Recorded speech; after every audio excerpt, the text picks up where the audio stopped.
Sincere greetings to the dear audience and the viewers of our sessions. I am your brother, Ambassador Isa Bokar C. Our topic today is how frequent and how rampant burglary and armed robbery is felt in the Gambia these days, particularly during the past year and the year before that. I was in the Gambia before traveling.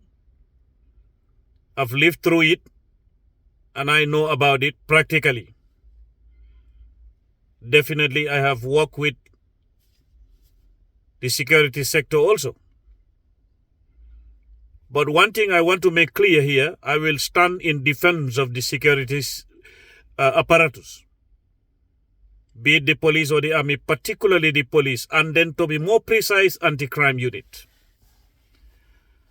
You know, these are officers, some of whom are young, very young, who lay their lives every day and every night to combat crime. The alarming nature of robberies, burglaries, among other crimes, which of course includes murder,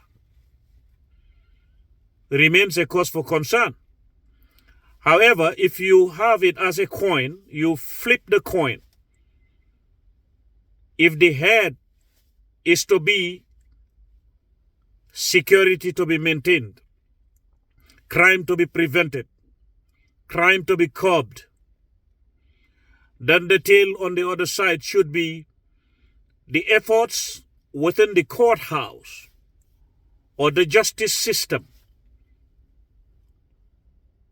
that is expected and should complement the efforts of the police or the security apparatus.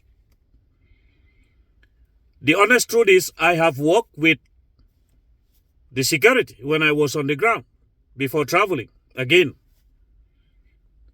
But whether they say it in the open or not, what makes some of them feel frustrated is that when you capture criminals, you prepare a case file, you transport that criminal to face a judge or a magistrate. And then you turn around and see that those criminals, whatever reason is given, are left to continue walking around. And then people will tell you in the Gambia, laws like you cannot electrify your fence because if somebody touches, they die, they are going to charge you. I think sometimes when I think of it, I say, it's not about being democratic. Some of it is not about democracy. Some of it is not about law. We need to look at it deeper than that. Nobody is above the law, whether you are a judge or a magistrate. A magistrate or a judge who waits for people at the courthouse, putting on your gown, putting on your wig, and you want to lean on those clauses, on those texts, to exercise whatever you call is your duty, when actually, if you look at it, most of what some of them do, particularly when you face these criminals, is more immoral. People will tell you they don't go by morality, emotions. Look, let me tell you this. Before you became a magistrate or a judge, you were a human being. You were born, you live in this society, and when you die, you are going to be buried. You are not above being a human being. What should remain paramount is for one to be honest to yourself.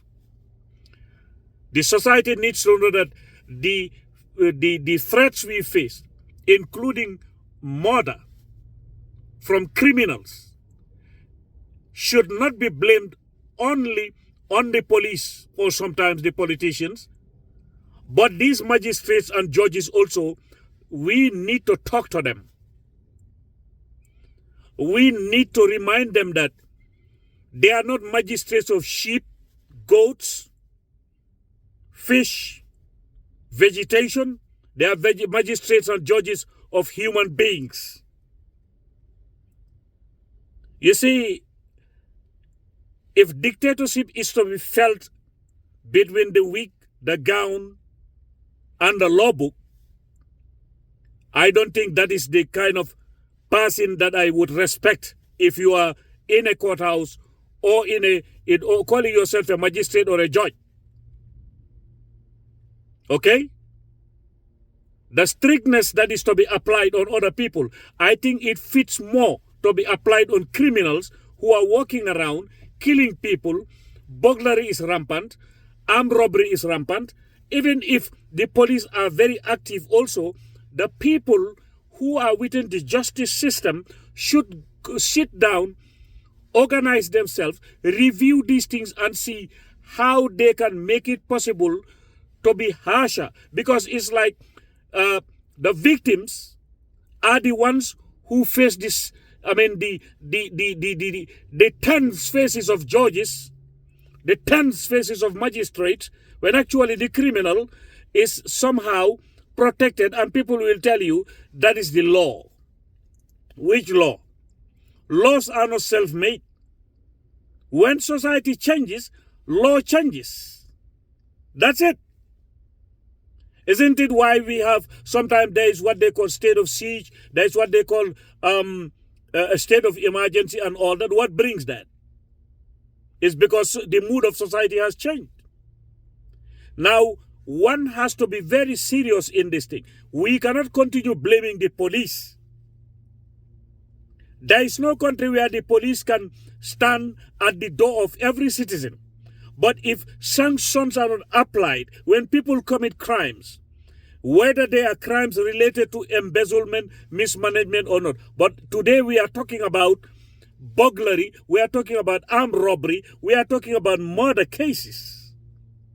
For goodness sake, which law and what laws are we talking about? It is the easiest thing for any society to do is to relax and say, that's what the law says. Law is not self-made. Where it becomes a cause for concern, I believe people have to sit down and hold them accountable. So do you want to tell me that the judges and the magistrates in the Gambia, they are above the law, they are not accountable and answerable to anybody? Society cannot talk about them. The media cannot talk about them. Then where will you find a dictator if you jump those people? We need to speak and then speak one language. What is it? Let us tell these magistrates, these judges, that they are the ones who have to complement the efforts of the police. Just don't tell us that's what the law says. And these criminals, people who kill people, people who are engaged in armed robbery and other things. Today, I'll give you an example. Had they attacked anybody and the anti-crime found them their example, a shootout happens, the anti-crime shoots, and then there is a stray bullet, maybe you kill somebody in the house, people will forget about every effort that the police has done. They will turn around and say, the police are not trained, now they are killing the people in their own houses. Can anybody tell a bullet when you release it, go and touch here and touch there? You cannot. So society has to zoom on these magistrates, on these judges. And they are the very ones who claim that they should be protected.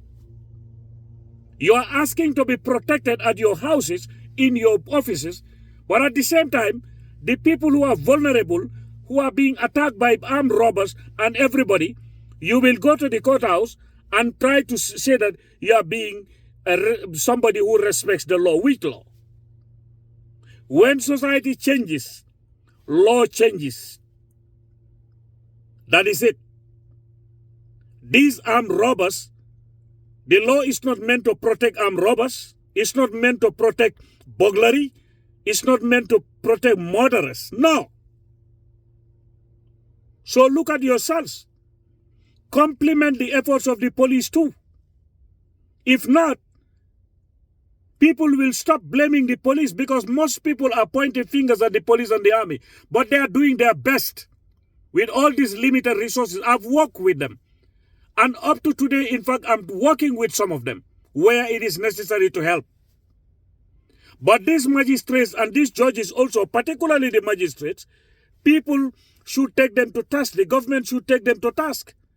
National Assembly members should take them to task. Where they are saying is the law, but there are other clauses and other articles that definitely would not allow criminals to kill, to break into people's places, and then you tell us is the law.